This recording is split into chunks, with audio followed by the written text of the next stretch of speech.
Okay, I think I'm just going to jump right in here. Hello, everyone, and thank you so much for joining us for today's session. The graphic you see up on the screen says it's a panel discussion of selling your work at fairs and festivals. Since we made this graphic, we expanded that to also include markets, which is another area where artists often have the opportunity to share and sell their work. My name is David London. I'm the Deputy Director at the Greater Baltimore Cultural Alliance. I am joined today by my colleague, Alix Svenhagen, who is the Program Manager for the Baker Artist Portfolios. Feel free to wave or Hi, say hello, Alix. thank you all for joining us today. Thank you. For those of you who do not know, the Greater Baltimore Cultural Alliance is a arts service organization designed to support artists and cultural organizations in the Baltimore region. So we serve Baltimore City and the 5 surrounding counties. We manage a variety of different programs, a cultural events calendar, the Baker Artist Portfolios, which we'll be talking about a bit today. We offer a variety of professional development offerings, of which this is one of them. I want to thank 2 of our sponsors for today's event, the William G. Baker Jr. Memorial Fund, as well as the National Endowment for the Arts, who generously gave us some money to support our professional development offerings to the cultural sector here in the region. For those of you who do not know about the Baker Artist Portfolios, it is a online portfolio website that is open to artists working in all disciplines. It comes with a free online portfolio. There's an associated award program, the Baker Artist Award, which awards $90,000 in annual awards, as well as showcase and exhibition opportunities.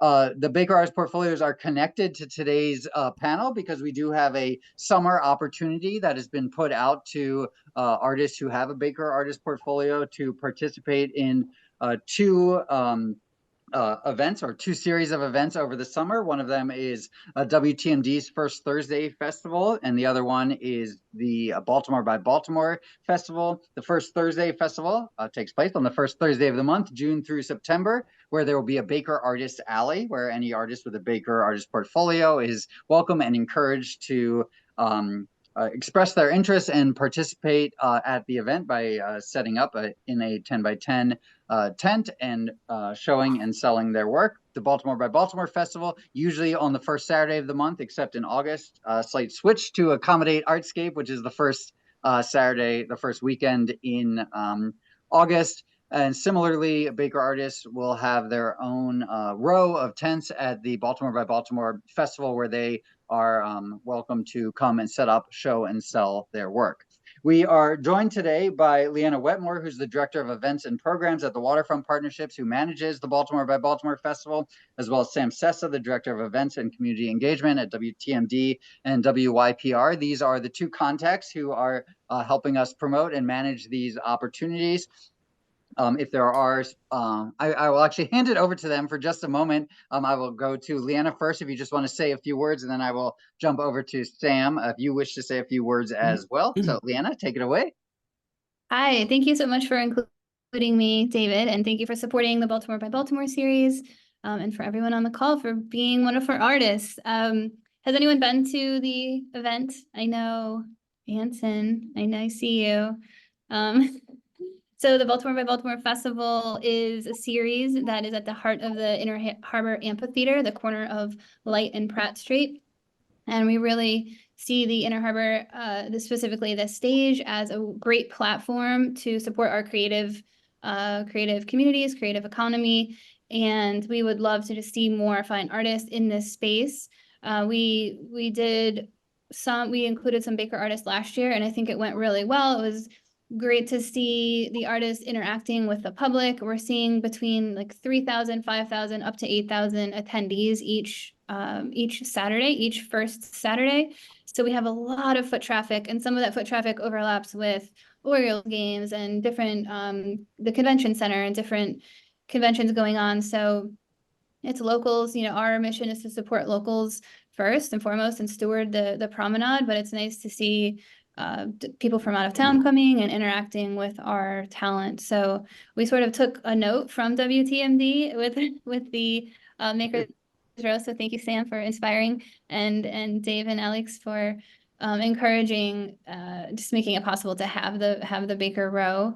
So there's a lot of makers, a lot of food, but I think that the art component is great and much needed. Just show off our creative community. Thanks, Leanna. Yeah. And Sam, I hand it over to you. Thanks for the shout out, Leanna. Yeah. WTMD has been doing First Thursdays for almost 20 years. First in Mount Vernon, kind of like a picnic in the park. And then it grew into what it's become in Canton. We're the largest free festival series in the state. We get about 10, sometimes 12,000 people per month, June through September, in Canton Waterfront Park. And last year, we've always had a commitment to supporting Baltimore artists and artisans. One of my personal pet peeves is going to a local festival and seeing a bunch of national vendors. I don't like that. I think that we need to support the artists right here in our backyard. And really grateful that we had the opportunity to do the Baker Artist Alley last year, and we're able to bring it back again this year in a larger capacity. We have room. And what we provide is tents, tables, merchandise racks, and exposure to lots of folks. These folks are primarily younger folks, 30s, 40s. There's families, lots of folks who live in Canton. And they come down and they're looking to support. They're looking to have a drink. They're looking to have something to eat. And if they wind up carrying something home, that's a plus for them. I will say we do bands. I would say probably about half the people that come to First Thursdays don't even care what the bands are. They're just there to have a good time and, hang out with friends in the park and see what you all can bring. And we had some success with that last year and looking forward to bring it back. So happy to answer later any questions about the Baker Artist Alley. Basically, it's a series of 10 by 10 tents. We string lights and kind of turn Baker artists loose there. Thanks, Sam. As we mentioned, this is a free opportunity. So the Baker Artist Portfolios, GBCA, and the William G. Baker Jr. Memorial Fund are subsidizing participation. So if you are interested in participating at one of these two series of events over the summer, we will send information on how to reserve your spot when we send a follow-up email. Thank you, Leanna and Sam, for being here. I want to jump over and introduce our panelists here today. We have three artists who are joining us to share their expertise and experience selling their own work at fairs, festival, and markets. I will say their names first, and then I will give each of them an opportunity to introduce themselves. We have Michele Blue from Blue Treasures. Thank you so much for being here. We have Matt Muir. Thank you. We have Matt Muirhead, painter and artist. Thank you, Matt, for being here. And we have Shawn Theron, also known as SOGH, who is joining us as well. Each of them have their own art and their own perspective and experiences to share with you here today.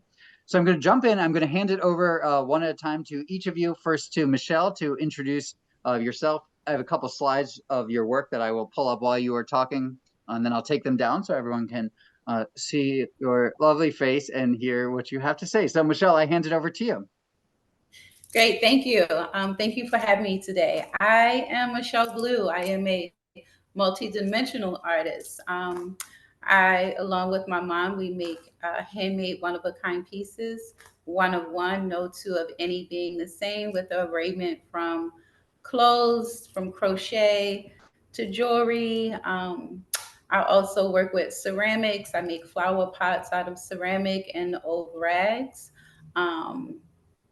I originally am a yoga teacher. I've been teaching yoga in Baltimore City, which I also include as being a part of my art for over 25 years.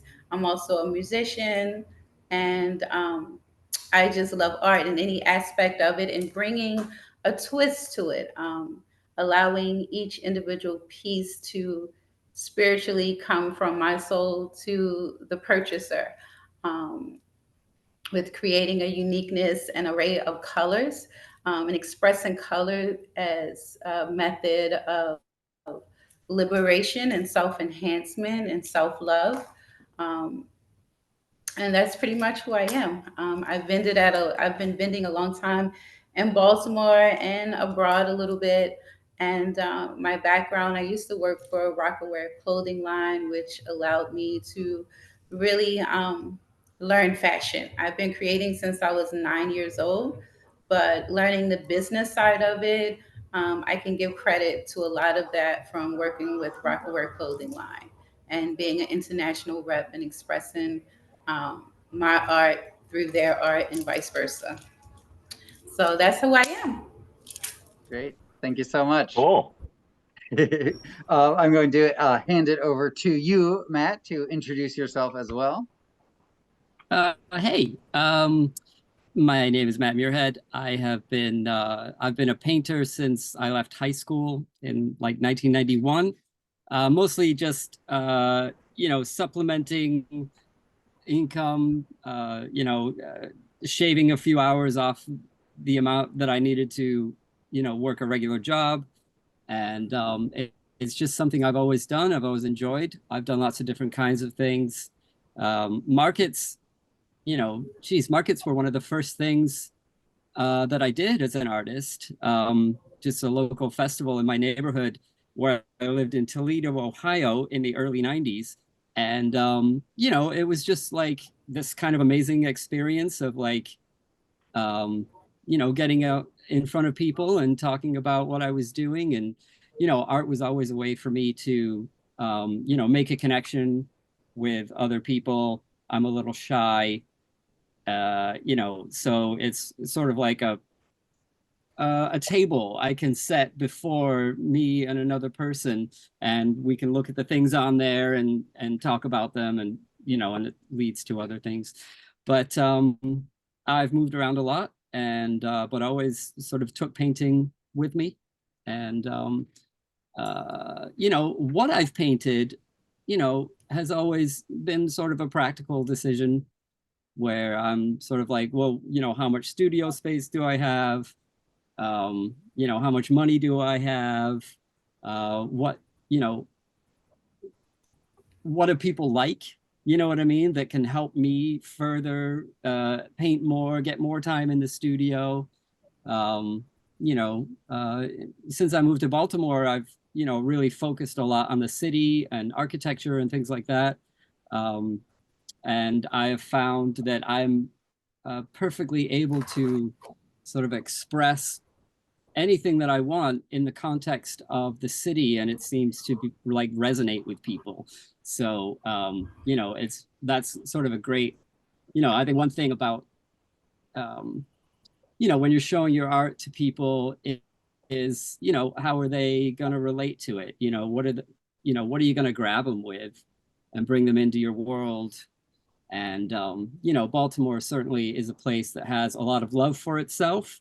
And, so bringing that into work, at least here, and I've been here like the last 15 years or so, has worked really well for me. Thank you, Matt. Yeah. Which means, Shawn, I hand it over to you.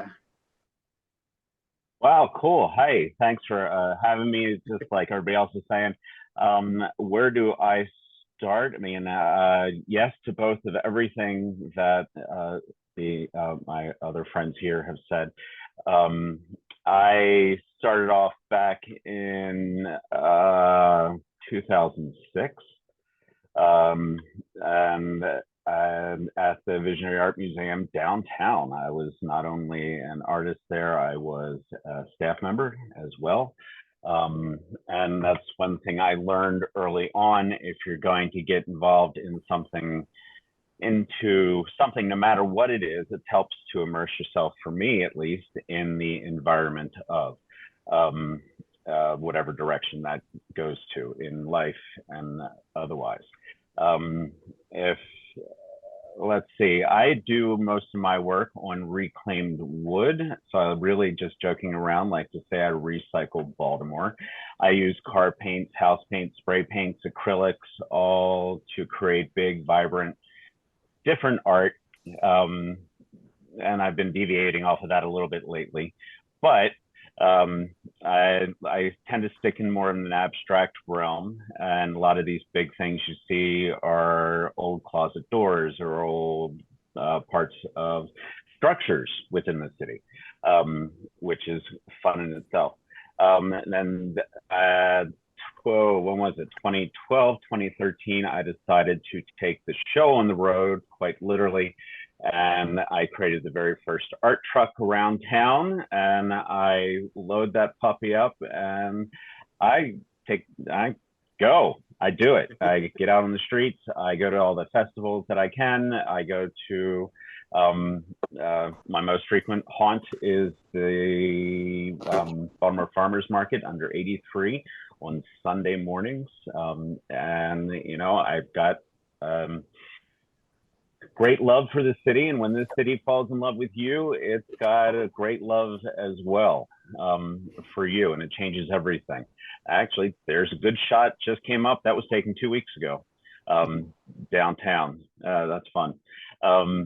And I've been doing the truck thing now for 12 years, 11, 12 years. And it's been a giant learning curve, a giant blast, wickedly expensive when it comes to having your own truck. These things, they break down a lot, and you gotta support yourself. You gotta keep doing it, and make it big, bold, and beautiful, and have fun, and get out there and go change the world.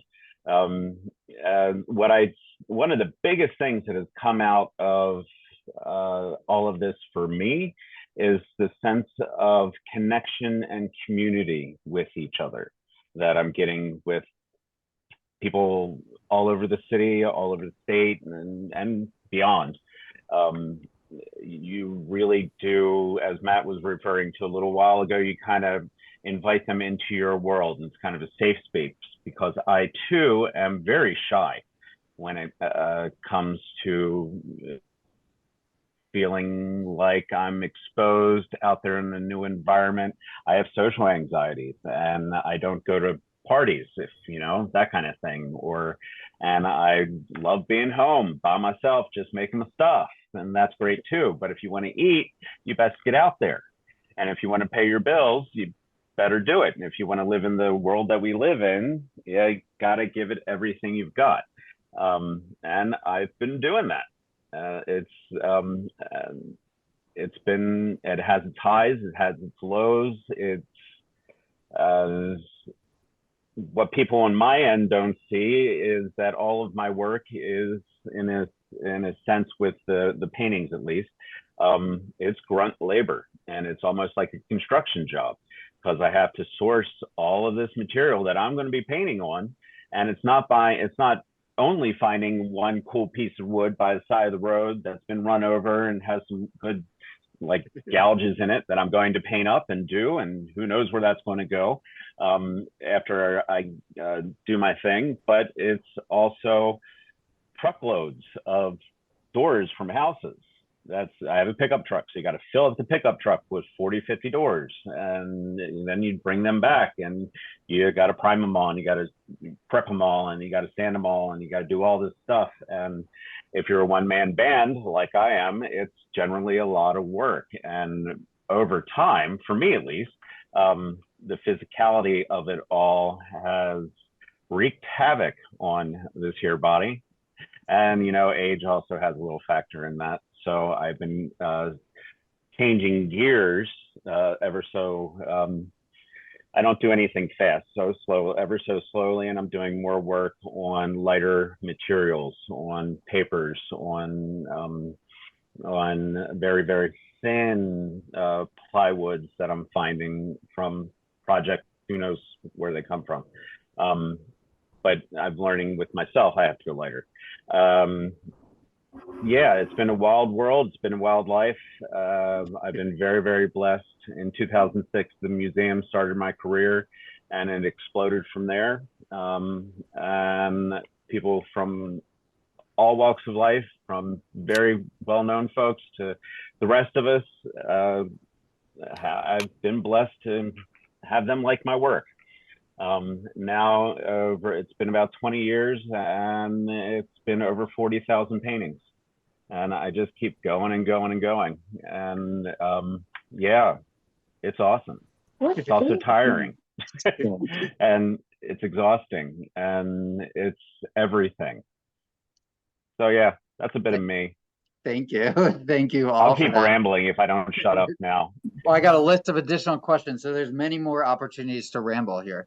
Okay. We did pose when we announced that this session, we asked people if they had questions that they wanted to have answered. So I do have a list of questions that have come in But also for those of you who are here, if you have questions for anyone at any point, feel free to either unmute yourself and chime in or type it into the chat.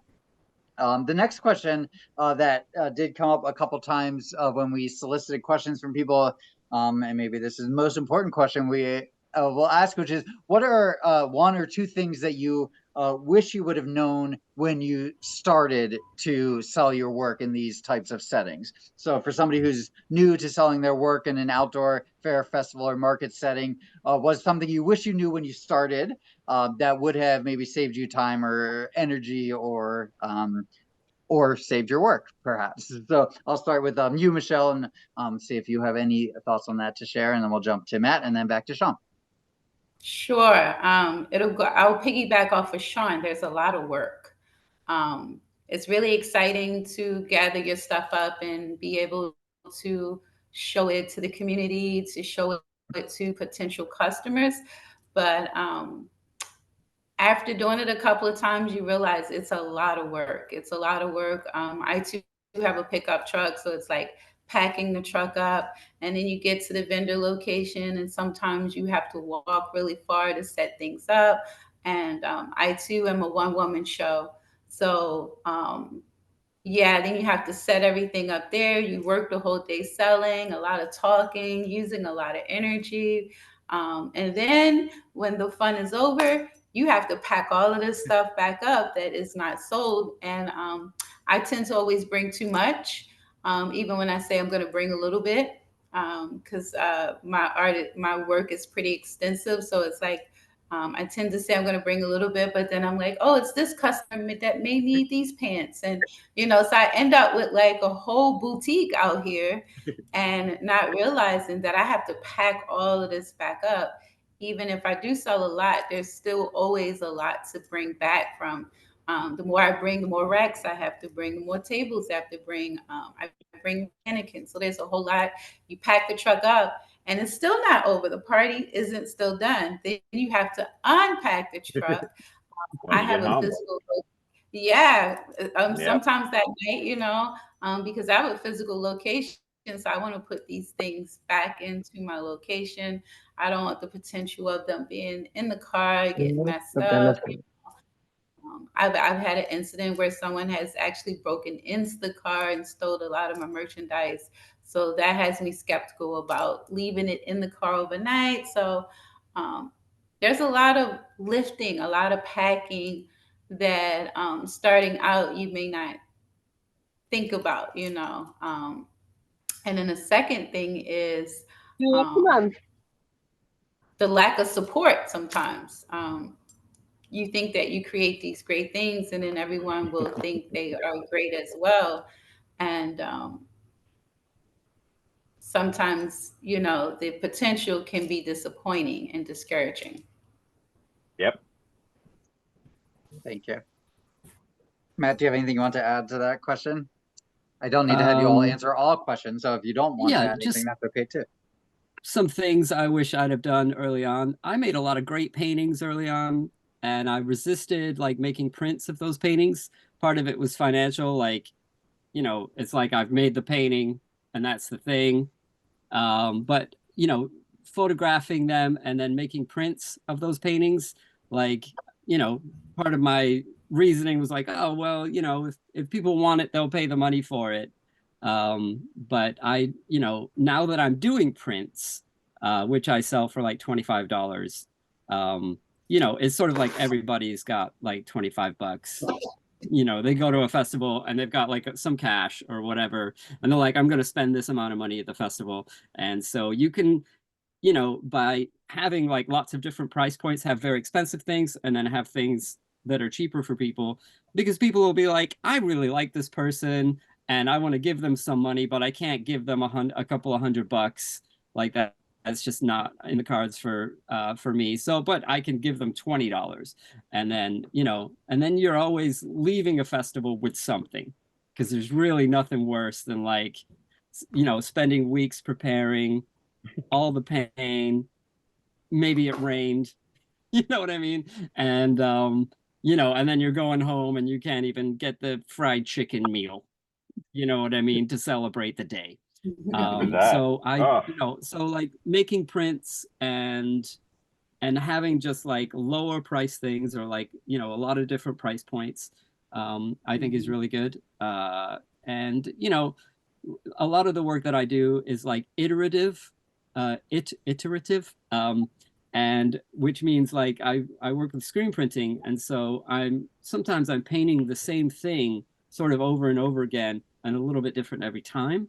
And so I like, so doing shows like, with that in mind, it's like every show that I do, I'm bringing something new to it, but I'm also like running over very familiar ground. And, I really love that, like the habit, how like habits, like a habitual painting. I always do, like, I'll do a painting like that, and I'll do it a little bit different this time. And I feel like that's a great like accelerator pedal for your just getting better at what it is that you're doing. It's just like sort of doing the, not like you're just like a one trick pony, but that you have a bunch of different things that you do, but you do them similarly every time, and then you're creating something that's unique, and also something that's very familiar to you, and like and well-worn territory for yourself. Thank you. Yeah. Shawn, anything you wish you knew when you started? The business aspects behind it all. None of us think that we are business people first and foremost. We think we are artists first. And the state is forcing, and the government just in general is forcing you to have to deal with, at that exchange of money, you have to deal with taxes. You have to deal with getting licenses. If you're brick and mortar, you have a whole different set of things than versus going to events. Events take care of the fees for us, so we don't have to go get the permits from the city or the whatever jurisdiction you're in. You pay the event, and they've gone and done that stuff. But on things like having a truck, for example, and the Baltimore City does not allow anybody to have a truck over 25 feet to be on the side of the street and just vend. And you'll see that a lot with the food trucks and so forth, or lack of, and they have to be under 25 feet. But you got to figure all this stuff out. And the actual painting part becomes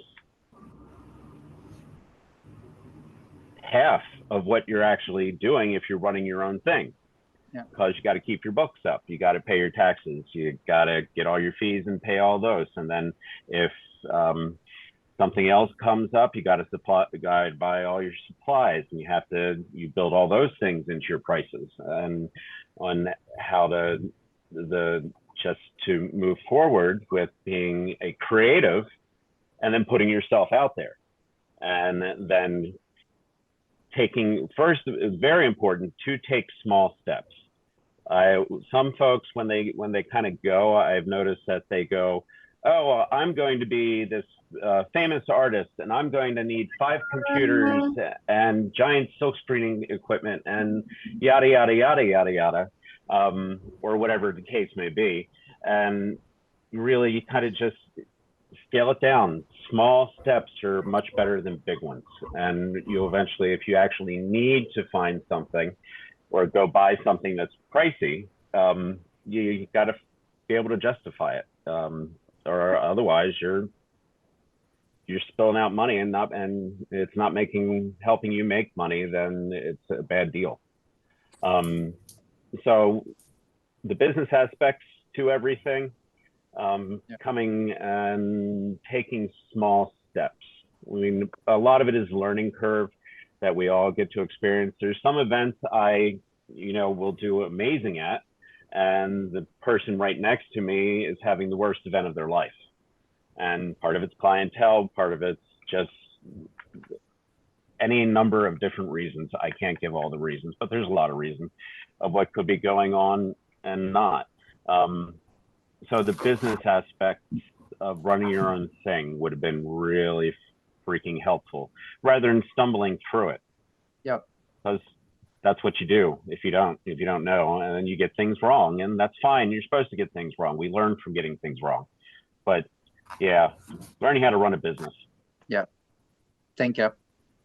There's been some conversation in the chat around and a question around pricing, and I'm going to consolidate that if anyone's watching the recording and can't see the chat, but questions about what is too low for the price of a print, what is the average print price, and then in general, and this has sort of been addressed in the conversation, but how do you determine the right price range, and is there a price range that has proven to be more successful or less successful? Matt, you touched upon this slightly in, having a painting for a few $100s versus a print for $25. Is there a magic number? Or I'd love to hear from all of you. Do you find that having that range really is the advice that you're putting forward to be able to accommodate clients who might have different capacity?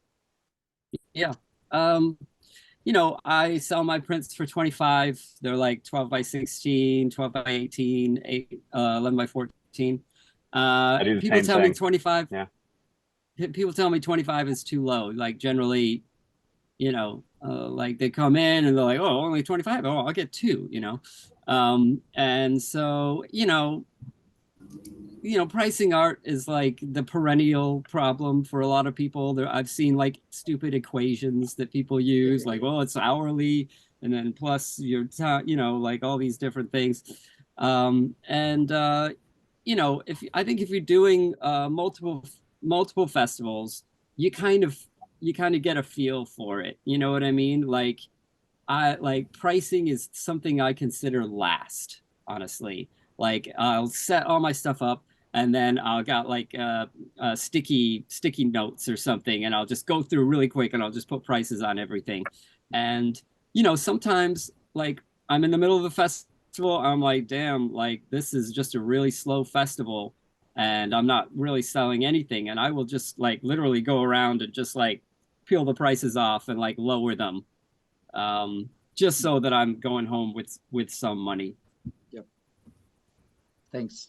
That's really great advice in the, I think they call that dynamic pricing, which is sort of based on demand at any moment. You're adjusting the price to accommodate the market. Yeah. So I like hearing that. Michele, do you have a similar approach, or I know you alluded to it, but it might be helpful for everyone to know that or to reiterate that you do have a physical location that is regularly selling your stuff. So does that make it more difficult to have dynamic pricing out in the world, or does the price is the price, or anything you want to share on that? Yes, as far as pricing, I always start with, it goes back to, like the gentleman just said, like Matt said, pricing is always usually the last thing I do, because that is the most stressful part. And it kind of, if you put it up front, it takes away from the creativity. So usually when I'm done a piece and I look at it, it kind of helps with the pricing. So first I start with deducting whatever materials or supplies that it costs me to put into there. So I know that, that's kind of like my bottom number.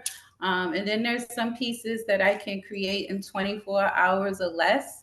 So those pieces I can do at a lower price, like so that I can have that price point for everybody. I realize that having your low price and your high price and then your in between is a great way to vend, because there are people who understand art and hand making individual pieces. And it goes back to, like one of the other guys said, sometimes people just like what you're doing and they want to support, but financially they may not have the money to support. So having that $20 or that $25 piece, you still sell something, and then it gives them a chance to support you and then potentially come back and buy something later when they do have more money. So that is a great, and it goes back to just like Matt was saying, there's been time, I don't really put prices on my product.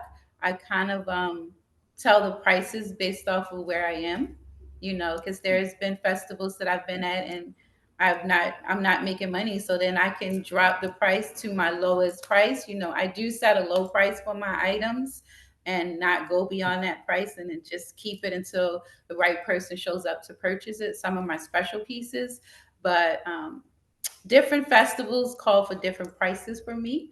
I know that when I'm vending in DC, I can double my prices that I usually use in Baltimore. And even sometimes then, they say that my prices are really good, you know, or really cheap or really low for it being a handmade product, and especially a one of a kind piece. So, knowing your audience helps a whole lot with your price points, you know. And once you get to vend and do different festivals, you kind of know up front. You can never predict what the outcome may be, but once you do it a couple of times, you learn which festivals that you potentially will make a profit, and those where, you know, you need to take the things that is for that audience. Great. Thank you so much. I hope I'm pronouncing your name right. Kwashuna, I see your hand is up, so I want to give you the opportunity to pose your question. You probably need to unmute yourself. There you go. Hi, sorry I can't be on camera, but I can unmute. How you guys doing today? Well, thanks. Allie. Hello. No worries. Good. Hey, I wanted to just chime in and just give like another piece of advice that I've learned in my years of vending. I'm a little bit different. I don't set my prices at the end. I definitely set everything at the beginning, because in my my audience, people want to know what it is. Like, they don't want to feel like it's a kind of like a guesswork. I sell more high-end accessories.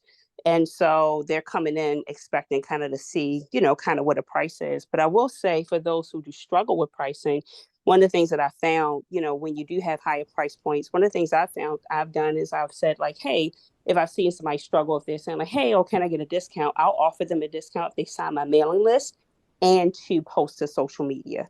You know, because then that's a gift for me. That's an opportunity for them to continue for me to, for one, be able to continue to stay in contact with them. And then two, for them to be telling their audience. So it's kind of like a win-win. So that's always a good strategy. And I find that when people are unwilling to do that, then it's like, well, we're not right for each other, you know. But I think that that's always a cool incentive. 10% off never hurts anyone to say, hey, if you sign my mailing list, and if you do a quick post or a quick picture real quick and tag me, then, you know, yeah, we'll go ahead and do that.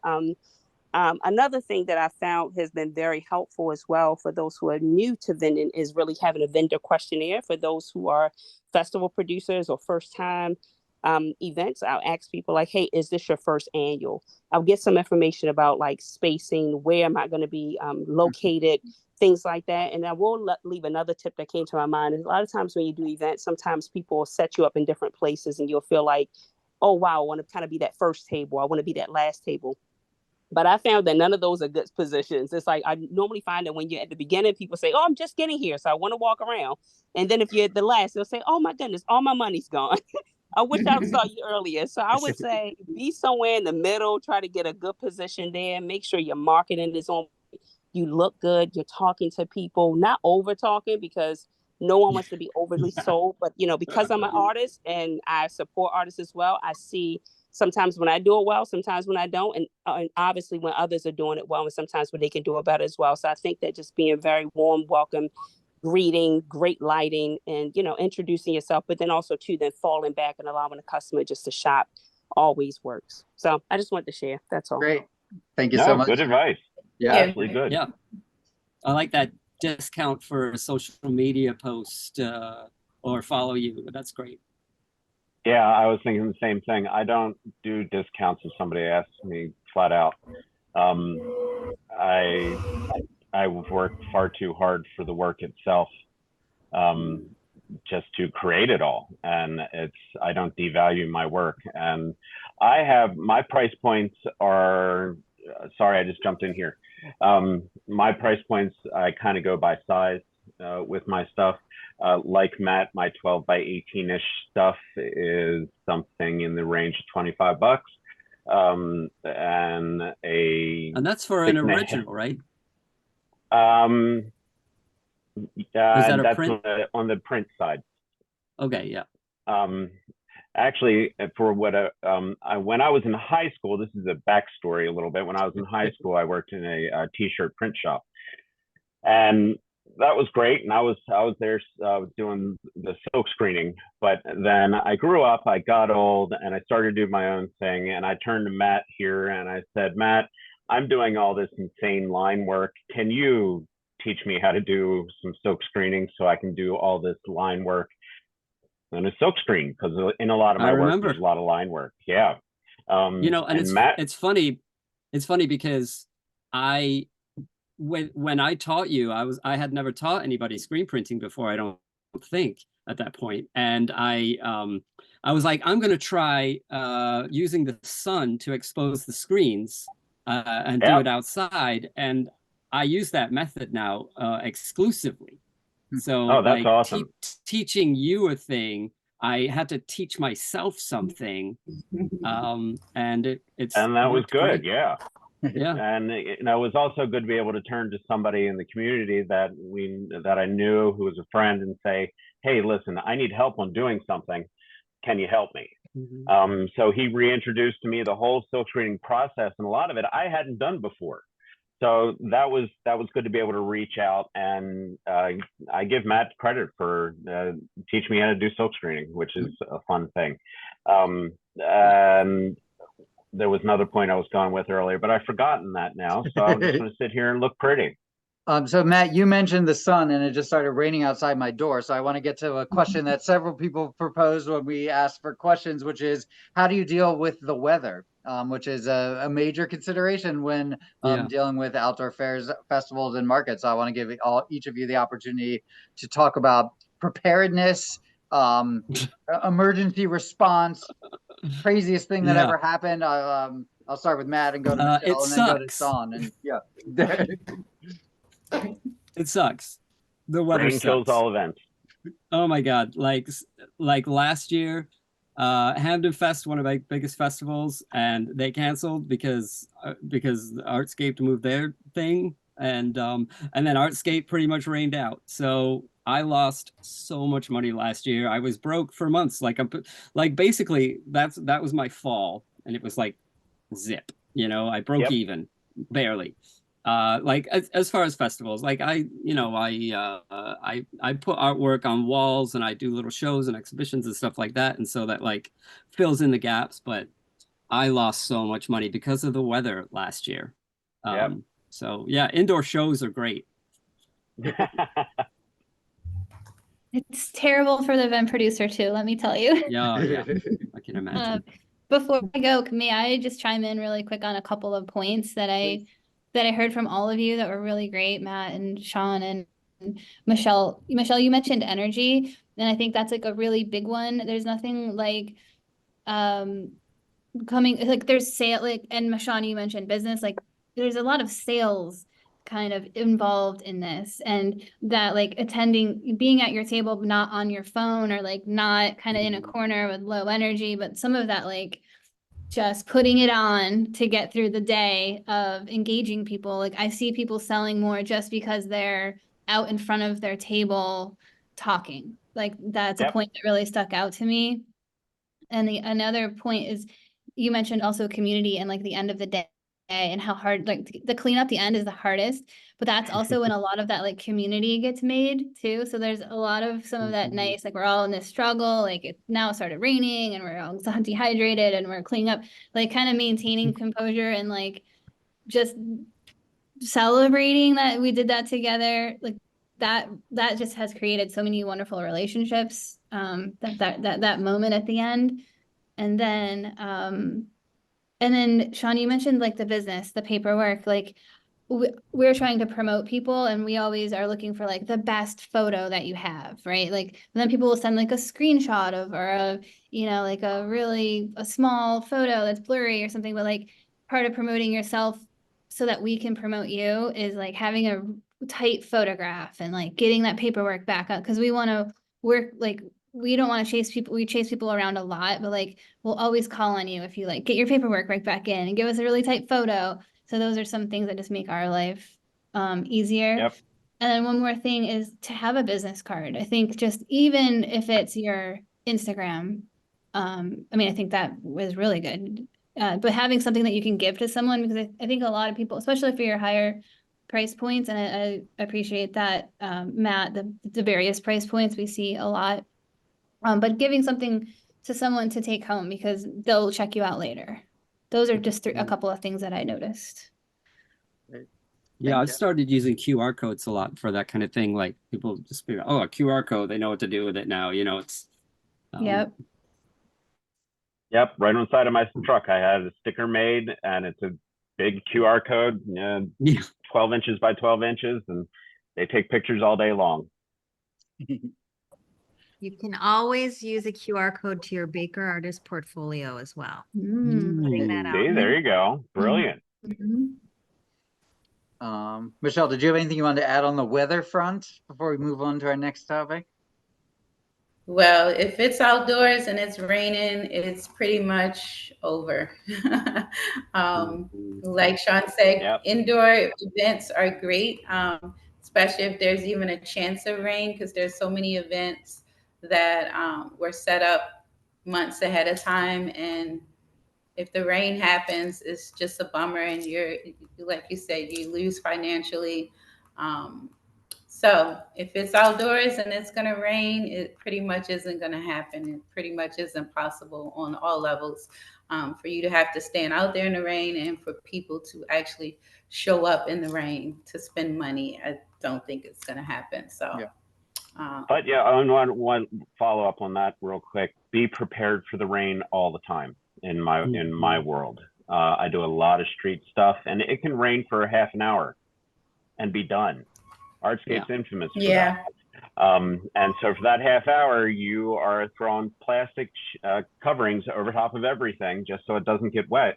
And you're trying to stand on top of your table because behind you, because you're in the gutter, there's like 3 feet of water gushing through your booth.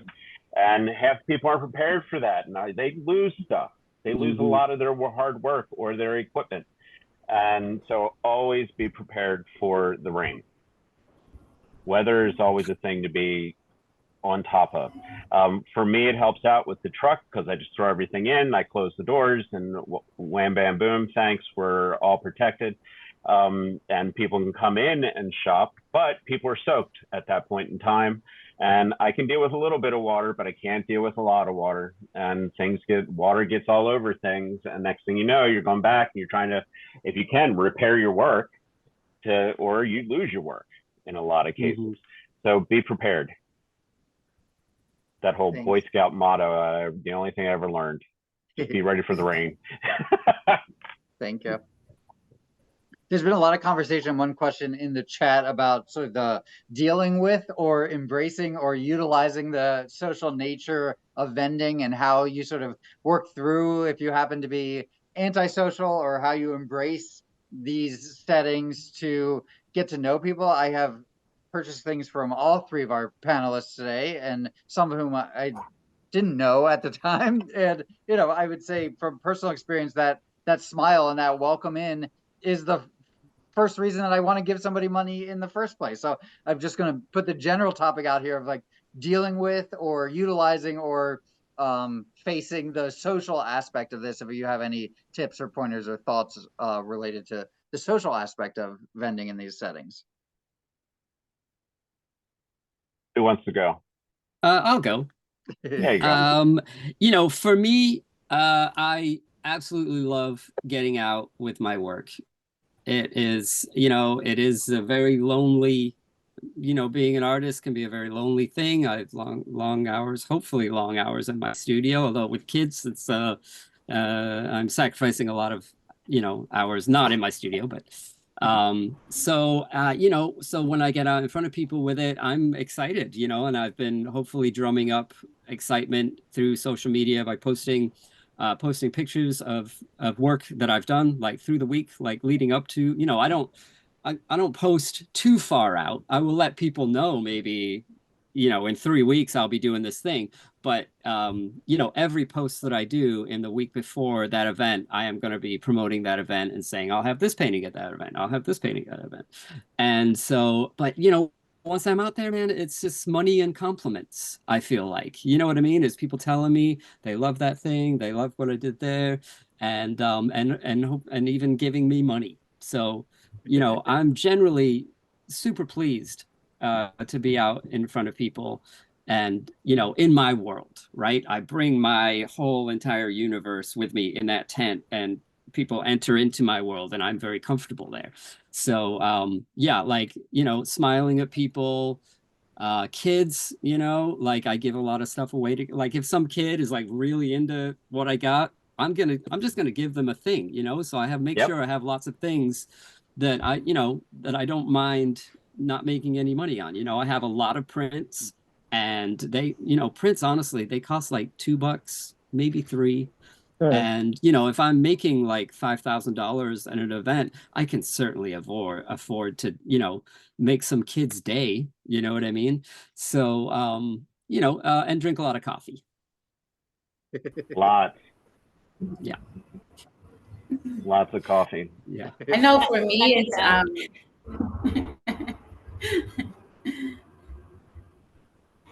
Sorry, Michele. yeah, I know for me, it's all about energy. The energy you give out and your presence really makes a difference with selling yourself and selling your product. It's very, very important. Um, it's like the young lady said, I learned things to do and not to do. And I see others vending and I see things that they should or shouldn't be doing. And I notice there's been times I showed up, and because my energy level allowed me to sell things and make purchase, and maybe the person beside me had a really low energy. They were on their phone, kind of sitting at a chair in the corner. So like all of those things do make a really, really big difference. Your energy, speaking to everyone, sharing business cards, your social media, and having a social media presence that people like going to, and having a lot of energy there as well. So energy is really, really important when you're selling. Thanks. Kind of like that same energy you put into your art, you show up with it when you're selling your art. Mm-hmm.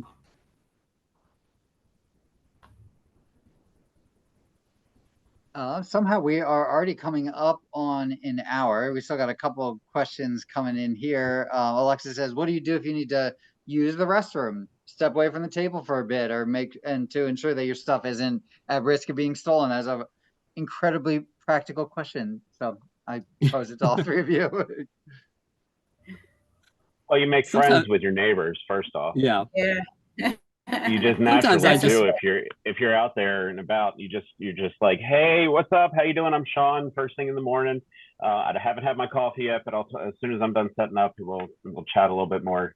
And for me, you naturally make friends, and you watch their stuff, they watch your stuff, and it's typically very easy. Yeah.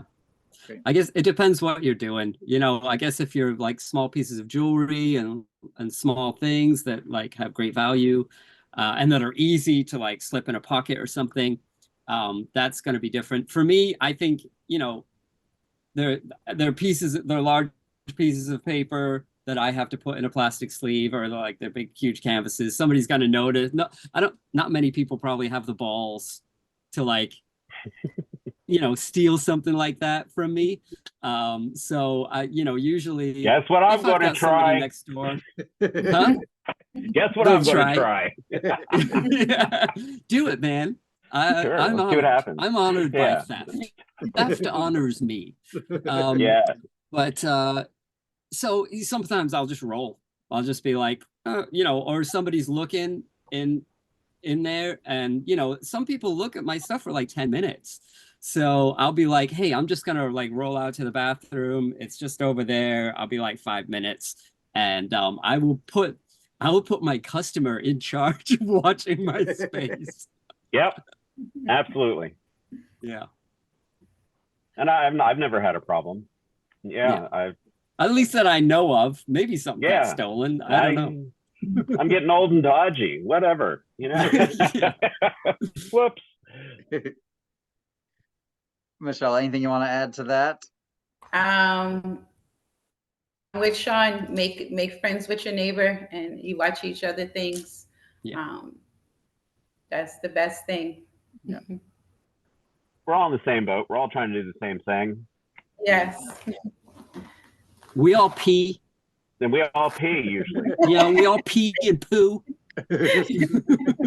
Well, I don't know about that. Yeah, sometimes depends on the time of day. I know. Whether you've had your coffee. It does. It does. Yeah.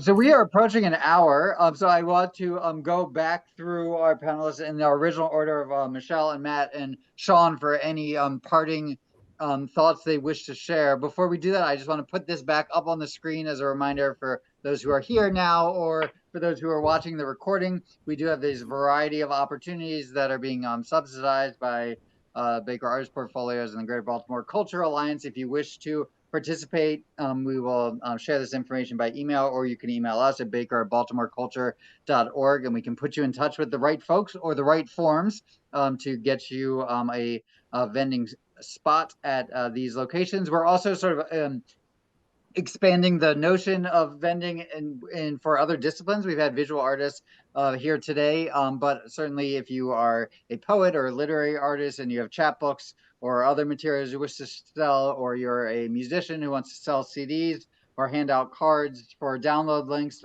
all this is open to all disciplines. So we'd love to see you at one or both or many of these events.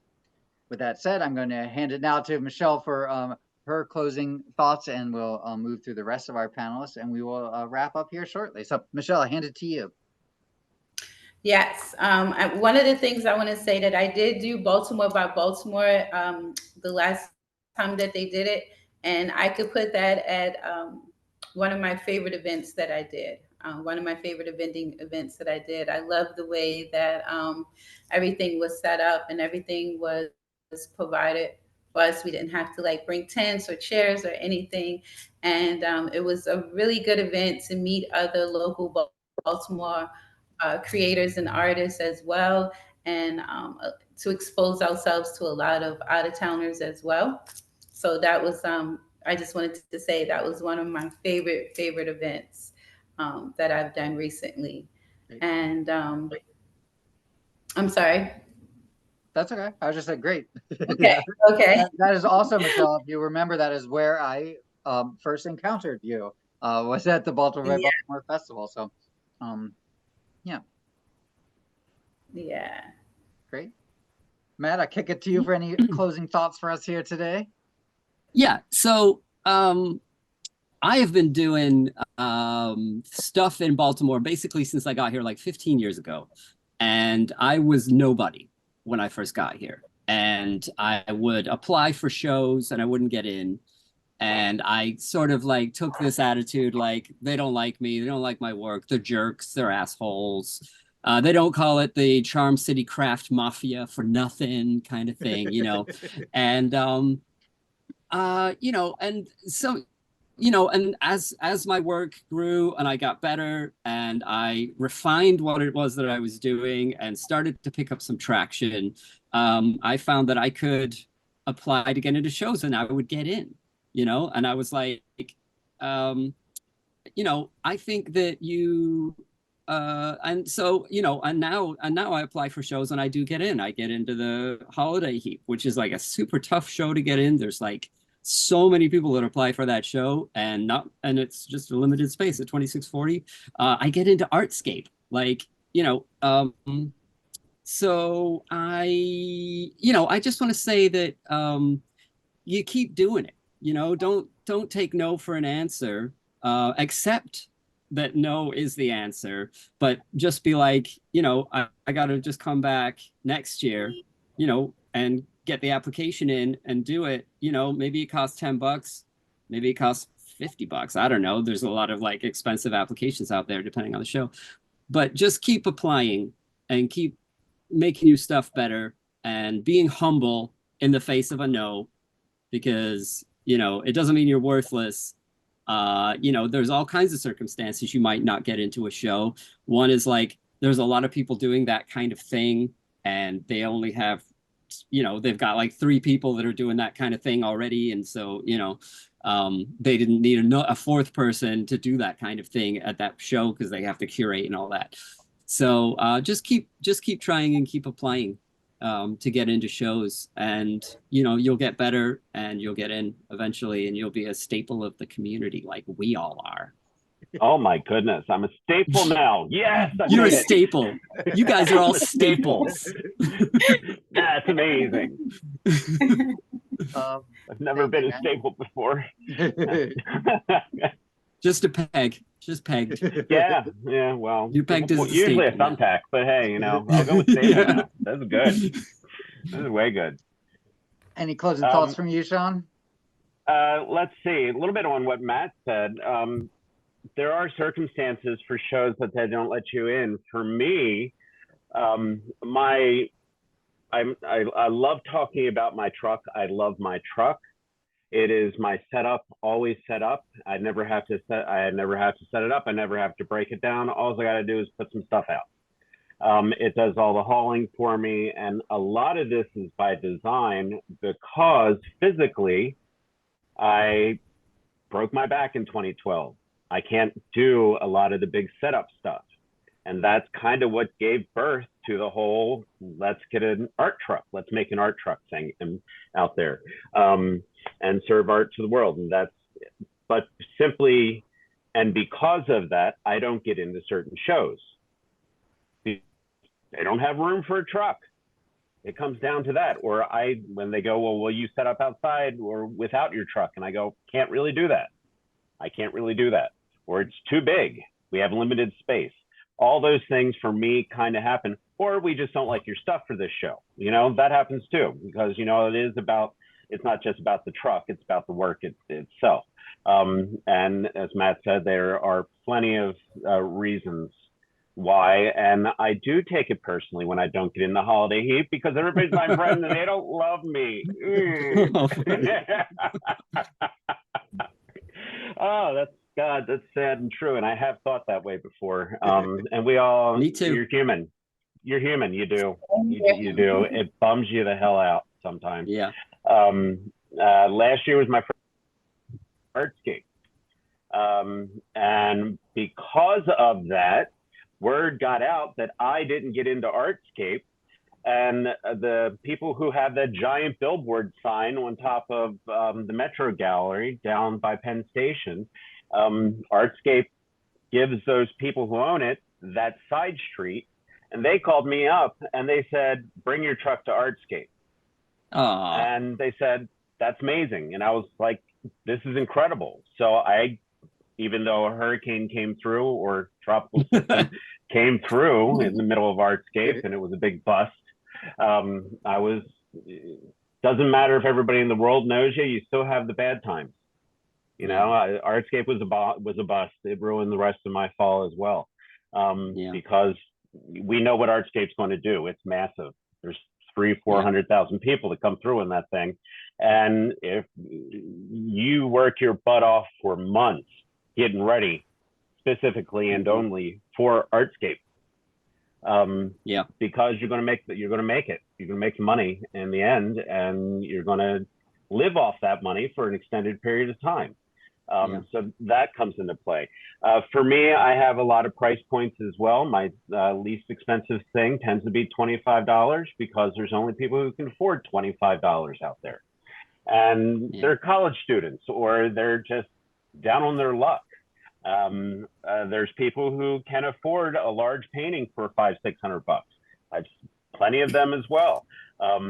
This past weekend, I did a show up in Harrisburg, and my two biggest paintings, I was like, they were massive, they were beautiful. They were the first two things to sell. And you know, there was just like boom, boom, gone. And the price didn't matter, and people just like they ran over, grabbed them, and ran away. And I was like, in the first hour, I was like, what in the heck was that? And then there's the other days where you have those same paintings for months on end, and it's just they don't sell. For the person they're meant for hasn't come along yet, that kind of thing. For me, I would offer just, if anybody ever has questions, and I'm sure everybody's like this, but that if you have any questions, I can give you, feel free to ask. I'm more than willing to share my experience. It may not be the exact same thing, but I'm sure that other people are experiencing, but there are commonalities. And it is just my experience. There's no right and there's no wrong, really. If you want to charge $50,000 for that pencil that you drew, great. Will you sell it? I don't know, but Yeah, I wouldn't buy a pencil for $50,000 because I don't have the money. You know, the house is, living is more important, and then but there's plenty of people out there who do have that kind of cash. So it's being in the right spot at the right time as well. I again start off small, take things slowly, one step at a time, and grow organically. That's a good thing, I think, in my world. Great. Well, I want to thank all of our panelists so much for sharing their knowledge and expertise with us. I could have asked questions for another hour, but I want to respect everyone's time. I think we will do another panel like this again in the future. And thank you for everyone who tuned in, either live or who are now watching the recording. We hope you take us up on some of the opportunities we are presenting to you through the Baker Artist Portfolios. And we hope that you also have a Baker Artist Portfolio. And I think we're going to call it there. So thank you all so much for being here. And we hope you enjoy the rest of your afternoon and happy art making. And we will see you very soon. Thank you all so much. Awesome. Thank Thanks. you. Bye. Bye, all. Bye. Have a lovely. See you, Shawn. See you, Matt. Bye. Take Michele. care, Nice I don't meeting know how everybody. you. to turn it off. How do you